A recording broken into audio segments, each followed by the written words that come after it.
Mutton பிரியாணியில் chicken இருக்காது. ஆனால் சிக்கன் பிரியாணியில் முட்டை இருக்கும். ஏங்க? சாப்பிட்றதுக்கு தாங்க. ஒருத்தன் புதுசாக ஒரு பில்டிங் கட்டினானாம். அந்த பில்டிங்கில் 9 மாடிக்கு பெயிண்ட் அடிச்சிட்டானாம். ஆனால் 10வது மாடிக்கு பெயிண்ட் அடிக்கவே இல்லையாம். ஏன்? ஏன்னா அது மொட்டை மாடிங்க. ஒரு குடும்பத்தில் அக்கா, தங்கச்சி, அம்மா இவங்க 3 பேரும் ஒரு பல்பை பார்த்து அழுதுகிட்டே இருந்தாங்களாம். ஏன்னு சொல்லுங்கள்? ஏன்னா அது சீரியல் பல்பா. கடல் தண்ணி ஏன் உப்பாக கரிக்குது தெரியுமா? தித்திப்பாக இருந்தால் முக்கியமில்ல, அதான் உப்பு கரிக்குது. ஒருத்தன் எப்போவுமே வாட்ஸ்அப்பில் வீடியோ பார்த்துக்கிட்டு மெசேஜ் பண்ணிகிட்டு இருப்பானான். ஆனால் யார் ஸ்டேட்டஸ் போட்டாலும் அதை பார்க்கவே மாட்டானான். ஏன்? ஏன்னா அவன் யார்கிட்டேயும் ஸ்டேட்டஸ் பார்த்து பழக மாட்டானாங்க.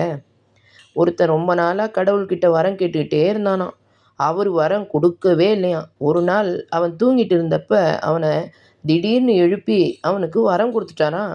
உடனே அந்த வரத்தை வாங்கினேன் அவன் நேராக சூப்பர் சிங்கருக்கு போயிட்டானான். ஏன் சொல்லுங்க பார்க்கலாம்? ஏன்னா அவர் கொடுத்தது நாதஸ்வரங்க. ஒரு குடும்பத்தில் எல்லோரும் சேர்ந்து ஒரு கல்யாணத்துக்கு போனாங்களாம். அதில் அவங்க சின்ன பையன் மட்டும் கல்யாணத்துக்கு பைனாகுலர் எடுத்துக்கிட்டு வந்தானாம். ஏன்னு சொல்லுங்கள்? கல்யாணத்துக்கு தூரத்து சொந்தக்காரங்கள்லாம் வருவாங்கல்ல, அவங்கள பார்க்க தாங்க பைனாகுலர் எடுத்துக்கிட்டு வந்தானா.